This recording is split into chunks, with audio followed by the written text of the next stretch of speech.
কোনো মাহফিলের বক্তা হতে পারেনি।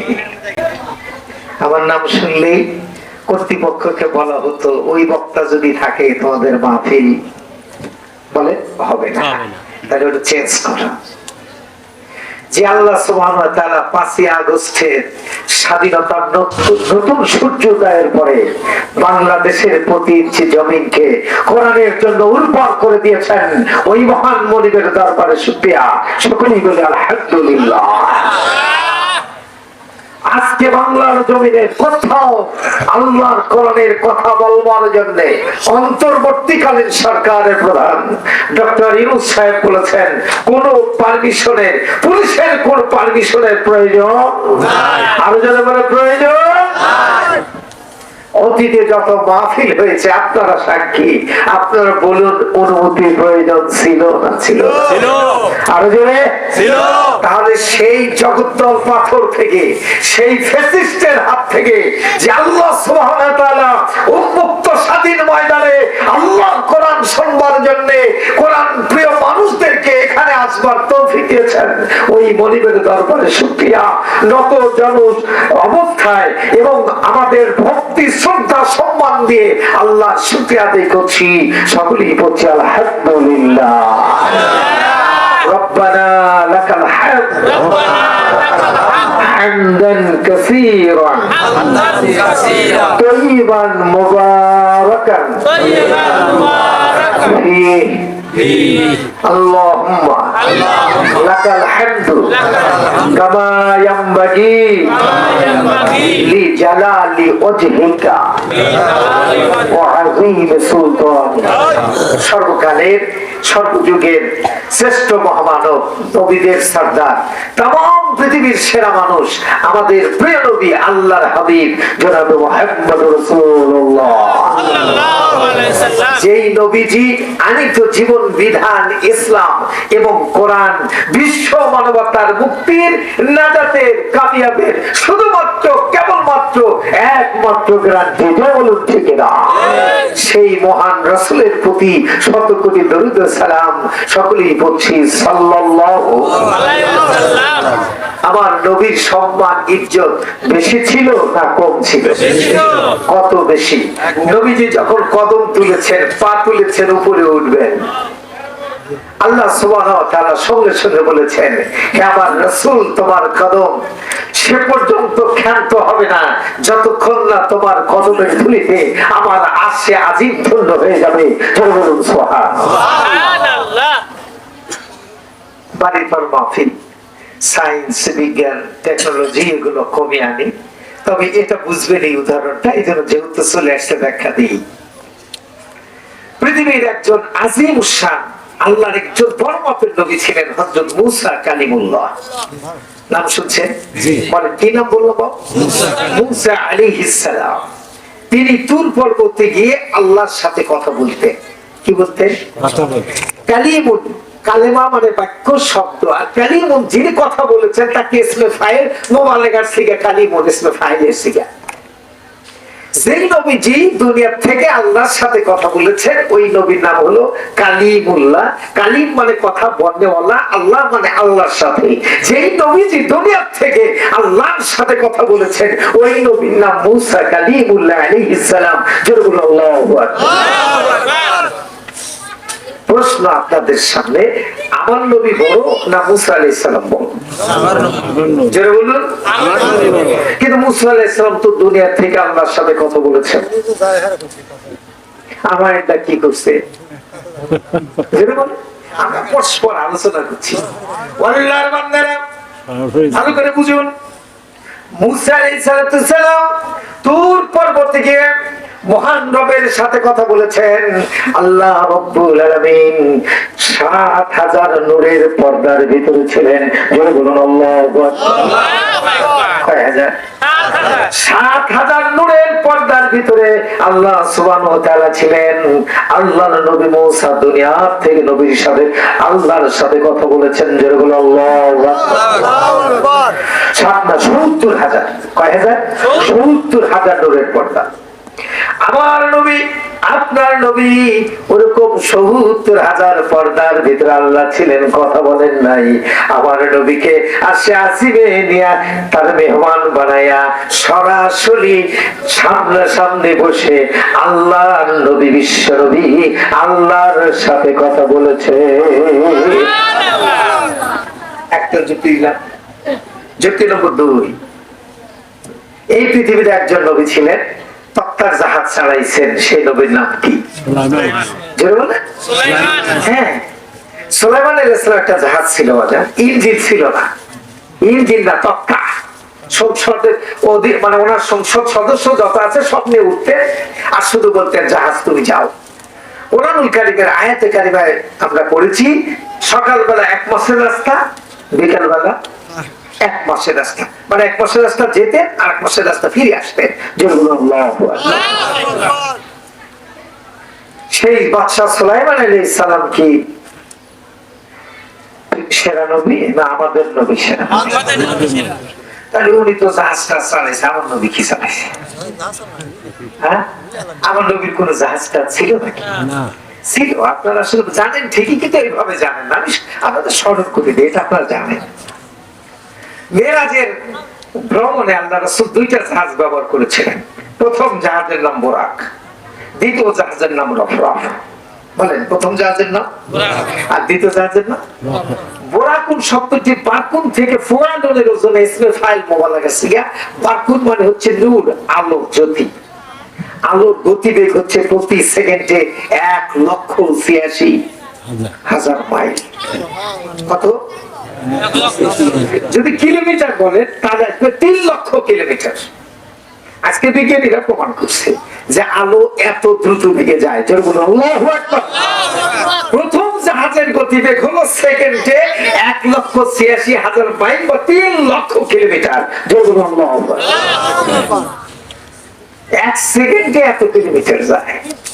খারাপ লাগতেছে? কষ্ট পাচ্ছেন?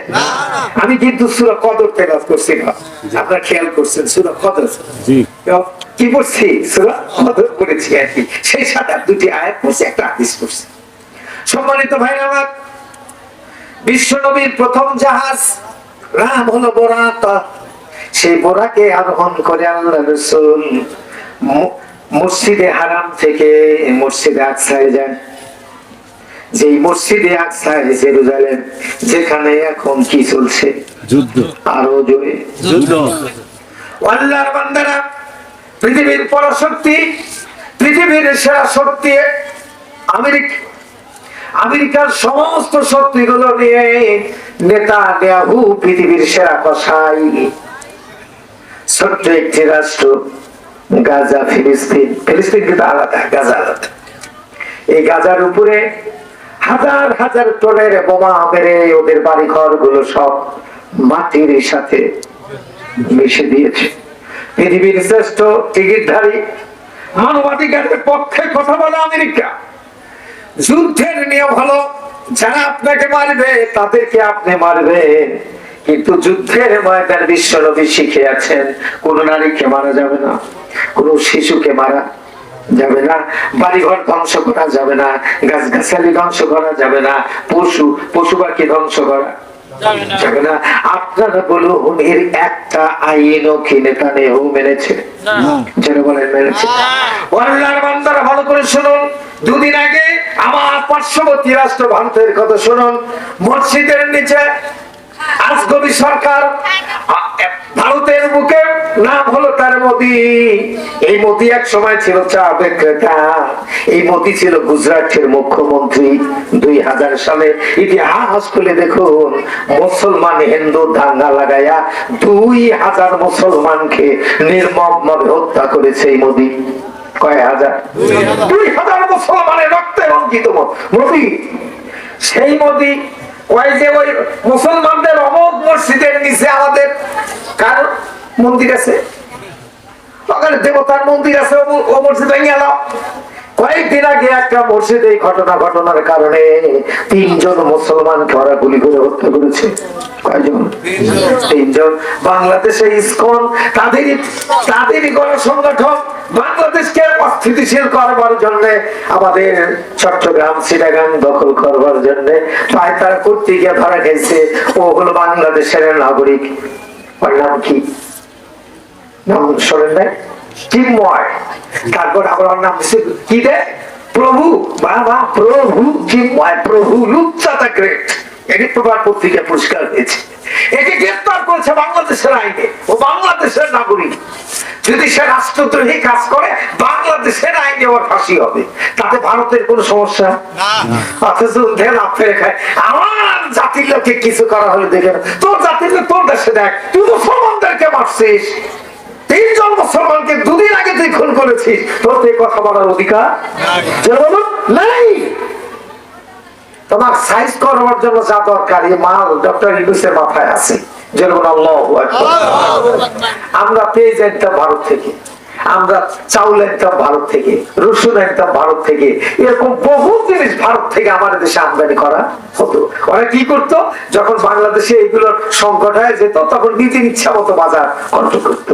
যেটা বাড়াইলে বাড়াবে, যেটা কমে না কথাটা বুঝে। এদেশে একসাথে ব্যবসা করছে ভারত। কিছুদিন আগে শোনেন নাই? পাকিস্তানের করাচি নৌবন্দর থেকে বিশাল একটি জাহাজ অনেকগুলো কন্টেইনার নিয়ে চিটাগাং নৌবন্দরে ভিড়েছে। মানে আমরা এখন পেঁয়াজ আনবো পাকিস্তান থেকে, রসুন আনবো পাকিস্তান থেকে, আমাদের যা যা প্রয়োজন ভারতকে বাদ দিয়ে পাকিস্তান থেকে আনবো।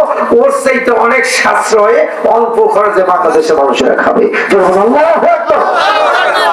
ওনার আগুন ধরে গেছে। এই যে রাগ করে রাই বলে একটা মেডিকেলের নাম, একটা হাসপাতালের নাম রাই, কোন জানি হিন্দু ভদ্রলোকের নাম, সেই রাই হাসপাতাল ঘোষণা করেছে আমাদের সাথে যেহেতু বাংলাদেশিদের ভালো ব্যবহার চলতেছে না, আমরা আর বাংলাদেশের কাউ চিকিৎসা দেব না, আমরাই যাবো না, তোমরা চালাও না তোমাদের হাসপাতাল। বাংলাদেশের মানুষ যদি ভারতে ইন্ডিয়াতে চিকিৎসা নিতে না যায়, ইন্ডিয়ান হাসপাতালগুলোতে ওর দুর্ভিক্ষ শুরু হয়ে যাবে। বাংলাদেশের মানুষ যদি ইন্ডিয়াতে আমরা যদি ভ্রমণে না যাই, ওদের ভালো ভালো জিনিসগুলো দেখবার জন্য না যায়, ওদের অবস্থা খারাপ হবে, আমাদের কিছু আসে যায় না। আল্লাহ আমাদের এই দেশকে স্বাধীন সার্বভৌমত্ব হিসাবে কিয়ামত পর্যন্ত কবুল করুন। আমিন। রব্বুল আলামিন 5ই আগস্ট যে ফ্যাসিস্টের জমিন থেকে পালিয়ে গেছে পিছনের দরজা দিয়া, ওর পেটটা যারা আছে, ওর যত অনুসারী অনুগামী আছে এবং ভারতের মধ্যে থেকে শুরু করে যত ষড়যন্ত্র এই জমিন নিয়ে যারা করবে, তুমি খুব যদি ক্ষমতা দিয়ে হেফাজত করে বাংলাদেশের মর্যাদাকে বিশ্বের বুকে তুমি অধিষ্ঠিত করে দিও, সবাই হবে।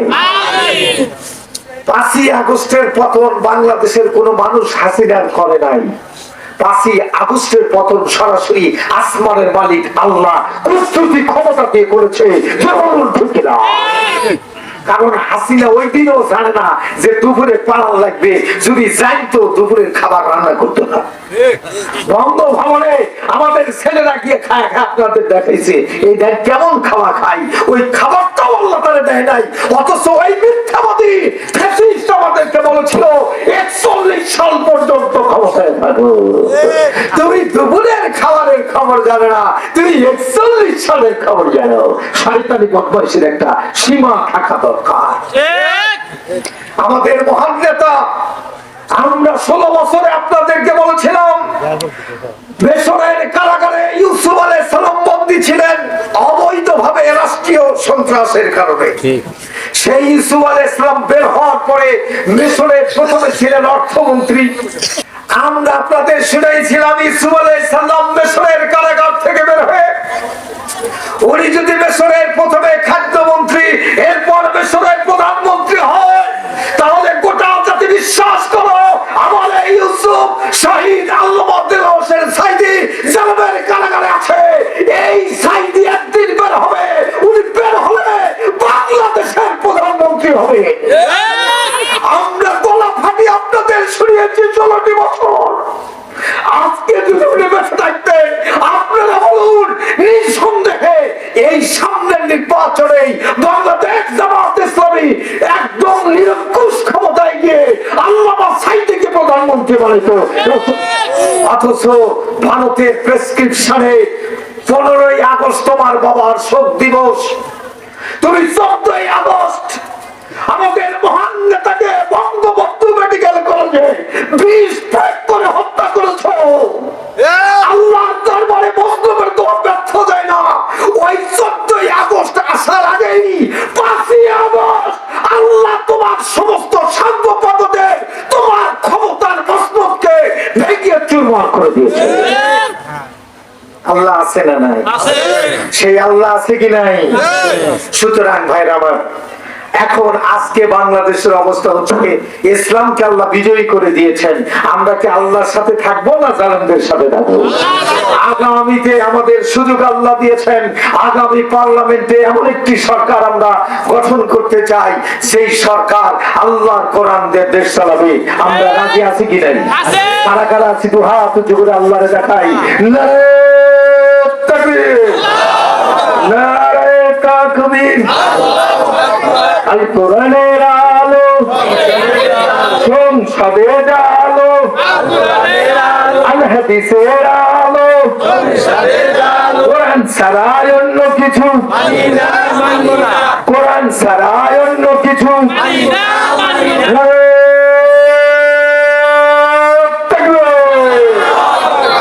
জি, সম্মানিত ভাইরা আমার, ভূমিকাতে কিছু কথা শোনালাম। এখন আসুন মূল আলোচনায় ফিরে আসি। আমি আপনাদের সামনে কি সূরা পড়েছি ভাই? জোরে বলে সবাই বলি, সূরা কদর। আয়াত হচ্ছে 5, রুকু হচ্ছে 1টি। বলেন আয়াত কত? 5। এবং কোরআনুল কারীমে মোট সূরা আছে 114টি। বলেন কয়টি? 114টি। এই 114 সূরার মধ্যে সূরা কদরের অবস্থান হলো 97তম। কততম? 97তম। সূরার নাম হচ্ছে কি? কদর। কদর মানে কি? কদর মানে হলো যে গাছের যে কদর ধরে, এই কদর দিয়ে তরকারি খাওয়া। বোঝে না, কদরই কয় কদর খান না। এই সুন্দর সুন্দর মাছ পাওয়ার সাথে, তারপরে দেশি ট্যাংরার সাথে কদর দিলে ভালোই লাগে। কদর, কদর শব্দটি আমাদের দেশে বলে অমুক বাড়িতে গিয়েছিলাম আত্মীয় বাড়ি, বাবু ওরা কদর টদর জানে না। তাহলে কি বোঝা যাবে? ওরা কি অর্থ বুঝলো? আদর জানে। ওরা আদর করে নাই, সম্মান দেয় নাই, ইজ্জত দেয় নাই, ওরা কদরই জানে না বাবু। ওরা যে কদর কি জিনিস সেই জিনিসটা বোঝে না। মানে কি? সম্মান দেয় নাই, ইজ্জত করে নাই। এই যে কদর, সে এই কদর শব্দটি সেই অর্থে ব্যবহৃত। কদর মানে মর্যাদা, কদর মানে ইজ্জত, কদর মানে সম্মান। চিৎকার বলুন সুবহানাল্লাহ। আমাদের ইজ্জত, আমাদের সম্মান, এই আমাদের ইজ্জত, আমাদের সম্মানের মূল মানদণ্ড হচ্ছে কোরআনুল কারীম।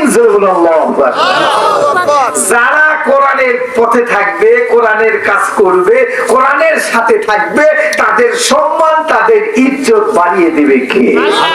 আরো জোরে বলতে হবে কে? যারা কোরআন থেকে দূরে থাকবে, কোরআন মানবে না, কোরআনের বিধান মানবে না, কোরআনের হুকুম অনুযায়ী নামাজ পড়বে না, রোজা রাখবে না, হজ করবে না, যাকাত দিবে না, ইসলামী আন্দোলন করবে না, কোরআনের বিধান অনুযায়ী ব্যক্তি জীবন, সমাজ জীবন, রাষ্ট্র জীবন চালাবে না, তাদের মর্যাদা কমবে না বাড়বে? কেমন কমবে? হাদিসে দলিল দেই। নবীজি কিন্তু ফতোয়া দিয়েছে, আমার গাল দিবেন না। লাইসা ফি জাওফিহি শাইউম মিনাল কুরআনি ফাহুয়া কাল বাইতিল খরিব। বলুন আল্লাহু আকবার। আল্লাহর হাবিব বলেন, লাইসা মানে নাই, ফি জাওফিহি, যার পেটের ভিতরে, যার দেহের ভিতরে